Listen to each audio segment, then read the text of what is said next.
નમસ્કાર દોસ્તો, મારું નામ વિજયભાઈ છે. હું 44 સાલનો છું. મારે એક દીકરી છે જેના લગ્ન થઈ ગયા છે અને હવે હું એકલો રહું છું. હું એક કંપનીમાં નોકરી કરું છું અને કંપનીમાં જ રહું છું. કોઈ કામ હોય તો ગામડે જાઉં છું. દોસ્તો, મારે એક દિવસ કંપનીના કામથી બહાર જવાનું થયું એટલે હું રેલવેમાં જવાનું નક્કી કર્યું. મારે 8 કલાકનું સફર હતું. મેં સોજે રેલવેમાં બેઠ્યો. મારી સીટ કન્ફર્મ હતી. મેં મારી સીટ પર જઈ બેઠો. મારી બાજુની સીટ પર એક લેડી બેઠેલી હતી.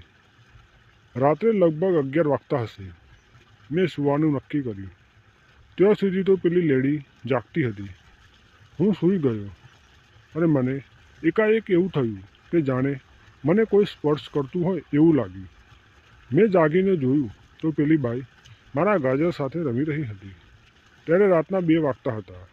મેં પેલી બાઈને કહ્યું કે આ શું કરે છે? કોઈ જોઈ જશે. તેને કહ્યું અત્યારે બધા સૂઈ ગયા છે. મેં તેને બાથરૂમ તરફ ઇશારો કર્યો. પછી તે ત્યાં ગઈ. હું પણ ગયો અને પછી તો ખરેખર તે લેડીની જે પોઝિશન હતી એ જોઈ તો હું તો શોક થઈ ગયો. તેને ફરીને લીધો. મેં પણ મારું ગાજર તેને શેક સુધી જવા દીધું, પણ તેને કોઈ ફરક નહોતો પડતો. જાણે તેનું કામ જ આ જ હોય. મને કોઈ બહુ મજા ના આવી. હું થોડા ટાઈમમાં પાછો આવી ગયો. તેને ખબર પડી ગઈ હતી કે આમને સારું નથી લાગ્યું. પછી મને ઊંઘ ના આવી. હું મારો મોબાઈલમાં રીલ જોતો હતો. 4 વાગે તેને ફરી મને આમંત્રિત કર્યો. મેં ના કહ્યું. સતત એ મને લઈ ગઈ અને એવી પોઝિશન બનાવી કે મને મજા પડી ગઈ. મેં મારા ગાજરના એવા ઘા ઠોક્યા કે તે પણ યાદ કરી ગઈ.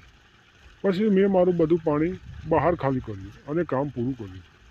પછી નાહીને તૈયાર થઈ કંપનીના કામે જતો રહ્યો. તો દોસ્તો, આવી કરી હતી મેં મોજ. સ્ટોરી પસંદ આવી હોય તો લાઈક કરી સબસ્ક્રાઈબ કરવાનું ના ભૂલતા. ફરીથી મળીશું નવી સ્ટોરી સાથે. નમસ્કાર.